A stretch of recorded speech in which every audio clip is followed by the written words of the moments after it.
So may binaklas na naman ulit ako na e-bike, dalawa. So magpapalit siya ng gulong. Yan. So ito siya mga ka-e-bike, oh. Ayan. Ito na yung binaklas ko mga ka-e-bike na e-bike. So ayan. Naka DGB na controller 350. So ang gulong nito pinalitan ng bago, pati doon sa harap. Yan, binaklas ko na siya. Tinanggal ko na yung pinaka hub niya dito sa pinaka controller. So itong pinaka U-box niya mga ka-e-bike, papalitan din ng bago. So ito siya. Ayan, ito na yung pinaka bago niya. Dahil yung pinaka luma niya, yun, putol na yung pinakadulo niya. Okay, ito siya, oh. So wasak na, bumigay na yung pinakadulo niya. So ito na yung pinakabago niya. Tapos mag-install ako ng horn sa e-bike na to. Tapos isang switch para dun sa ilaw niya, sa accessories. Dito naman to mga ka-e-bike, itong ilaw niya lalagyan ko ng switch. So dalawang e-bike yung binaklas ko. Ito yung isa. Ang problema naman nito mga ka-e-bike, itong malit na e-bike, sa brake pad nya. Ayan, ito na yung brake pad nya sa harap, ito yung sa likod. So yun, nakikita nyo yung guhit na yan. Ibig sabihin hindi na siya kumakapit, ubos na yung pinaka brake pad nya. Kaya papalitan yung pinaka brake pad nya. Yung cable wire nya dito sa harapan naputol din. Ito siya, ayan, bali dito yan naputol mga ka-e-bike, dito sa pinaka brake level nya. Ayan. So binaklas ko na rin yan. Ayan, dahil papalitan ng bago. So inahantay ko lang yung dito yung gulong para ikabit ko, para ma-assemble ko yung dito sa likuran, pati do sa harap mga ka-e-bike. Yun. Tapos yun nga, pagkatapos nun maglalagay ako ng U-box, tapos busina, tapos yung sa switch nya. So ito na yung ano nyo mga ka-e-bike, yung pinaka switch nya, yung abang ng wire. Ito siya. Yan. Ito na. So inaantay ko lang yung nagpapalit ng gulong, yung mismong may-ari nito. Tapos ito mamaya, yan, pagka natapos dun mga ka-e-bike, yung isang e-bike na yon, kasi saglit lang naman yan, nandyan na rin naman yung mga gamit niya kompleto. So i-install ko lang yan mamaya. Pagkatapos nyan, ito naman yung gagawin ko, itong e-bike na to. Yan. So hindi ko lang alam kung brake pad lang yung papalitan niya mamaya, o may ipapagawa pa yung mismong may-ari nito sa akin na mga ibang accessories niya sa mga ilaw niya. So yan. So antayin ko lang yung may-ari nito mga ka-e-bike. So ito na mga ka-e-bike, yung isang e-bike na kasabayan ng ginawa ko ngayon. So ito na yung pinalitan ko ng brake pad. Tapos bago na yung din niya, cable niya, yung cable wire niya para sa preno, pang likod, pang harap. Yan. So ang size ng haba nito is, ano kayang haba nito, 1.35. Ito 1.75 yung sa likod, yung pangharap 1.35. Ayan. So bali dalawa po yan mga ka-e-bike. Itong brake pad niya, pinalitan ko na to. So yan na yung ano niya, yung pinagtanggalan ko. Tapos yung isa naman pang likod. So ito naman siya. Ayan. 125 yung size niya para doon sa drum brake dito. So yan, papalitan ko din to. Ito na yung bago niya, 125. Same lang siya mga ka-e-bike doon sa harap taka sa likod, yung brake pad niya. Yan. So ito na yung tatanggalin ko din, hahatakin ko papunta doon sa harapan niya. Ikakabit ko doon sa brake level niya, doon sa 2 piraso na yun. Okay, so yan. So ikakabit ko muna to mga ka-e-bike, yung brake pad niya. Tapos pagkatapos nyan, salpa ko yung hub niya. Tapos papalitan ko siya ng cable wire. Ayan, ito yung stock niya. Pati doon sa harap hindi ko pa natatanggal dahil doon sa flarings niya. Ayun, yung flarings niya doon hindi ko pa natatanggal, tatanggalin ko pa yon para mahugot ko yung pinaka preno niya doon sa harapan. Ayan. So ikakabit ko muna ito mga ka-e-bike. Sige na. Sige na. Lakas yung pera yun, oh.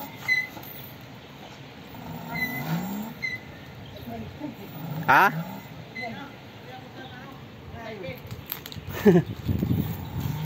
So yan na mga ka-e-bike. Okay na yung e-bike ng kasama ko sa trabaho. Yan.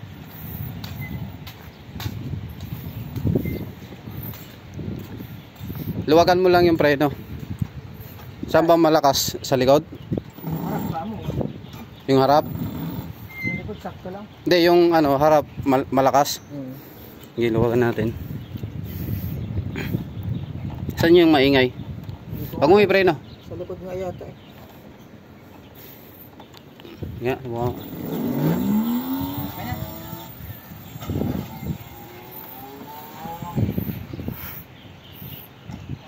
Okay na?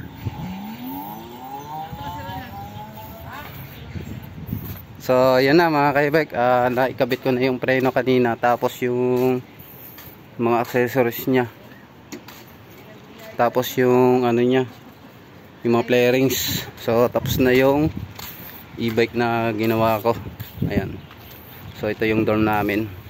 Ayan. So yan na mga ka-e-bike, medyo naantala lang yung paggawa ko dahil biglang umulan. So kung napapansin nyo naman yan, basa. Ayan, basa siya. So lumipat na kami ng pwesto dito sa gilid ng dorm namin. So ito na yung bagong ano niya, U-box. So ang problema lang nito mga ka-e-bike, pareho siya pero pagdating dito sa dito niya iba. So tingnan niyo siya. Ito mas malayo to, ito mas malapit naman to. So pagka once na nilagay ko siya dito, masyadong mataas yung pinakalagayan ng lock niya dahil tumatama yung kanyang controller. So sinabi ko doon sa may-ari nito na ililipat ko na lang yung controller niya doon sa U-box sa loob. Yan. So ililipat ko to para ma-fix ko yung pinaka ano niya, U-box. Dahil kahit i-press ko siya, so malayo talaga. Dahil dun sa controller. So dito naman mga ka-e-bike, okay na yung gulong niya. Ito na yung bagong gulong niya na 110. 110 by 70. Size 12. Ayan. So naikabit ko na yan, okay na to. Pati dito sa harap. So dito naman sa harap, ang size naman nito is 100 by 60 by 12. Yan, naikabit ko na rin yan mga ka-e-bike. So ang gagawin ko na lang, ito yung pinaka U-box niya. Dahil dito sa controller hindi kakasya. So kailangan ipasok ko dito sa loob yung controller niya. So bubutasan ko yan dito dahil dun sa mga wire niya dito. yung mga wire niya para maipasok ko yung wire niya dito sa loob, pati yung controller dito ko ilalagay. So yan, pagkatapos niya mga ka-e-bike, ang susunod ko naman siguro yung switch niya dito sa ilaw, tapos yung busina. So yun lang, para matapos na yung e-bike, dahil baka biglang umulan. Uulan na naman sigurado to. So yan oh, medyo madilim-dilim yung kapaligiran. So babaklasin ko muna yung controller nito, tapos bubutasan ko yung U-box niya. Yan.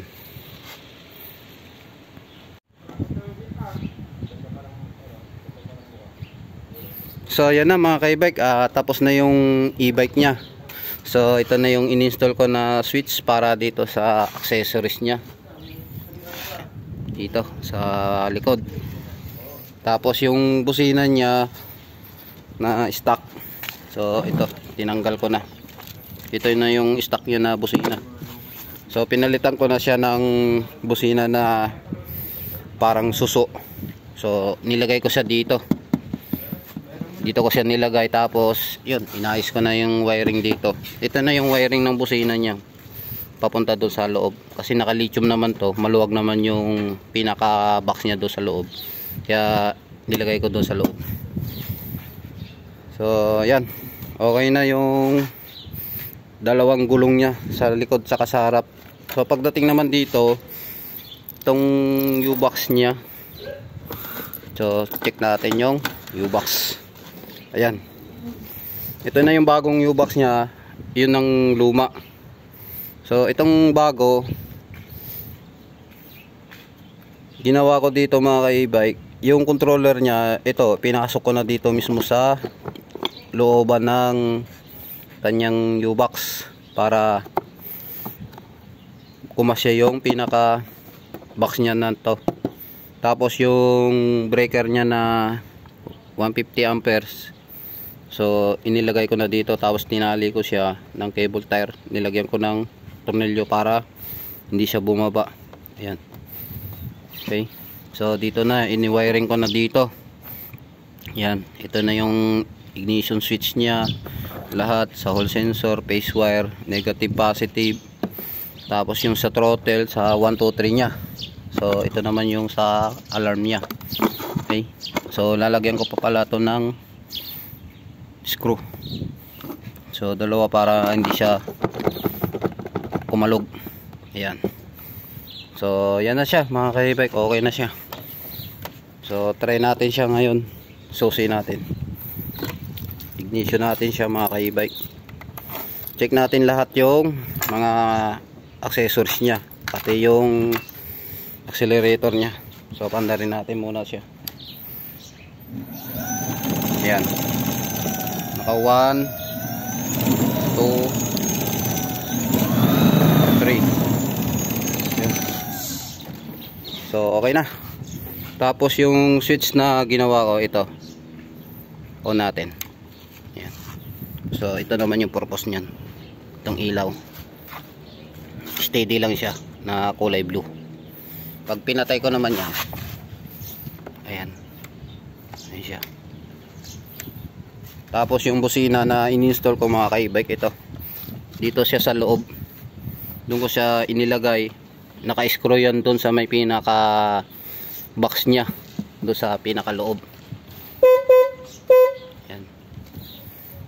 Tapos yung hazard, check natin yung hazard. Ayan yung hazard nya, pati yung sa likod. Ayan. So pundido na yung ibang ano nya, LED. Okay, ilaw. Sa natin yung ilaw.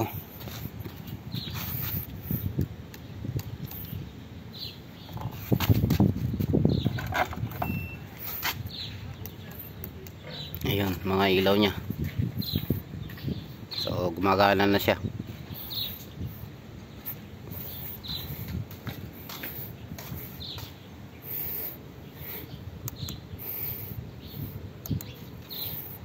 Yan, tapos na siya mga ka-e-bike. So So yan lang mga kaibek, maraming salamat sa walang sawang pagsuporta sa aking YouTube channel. So thank you po.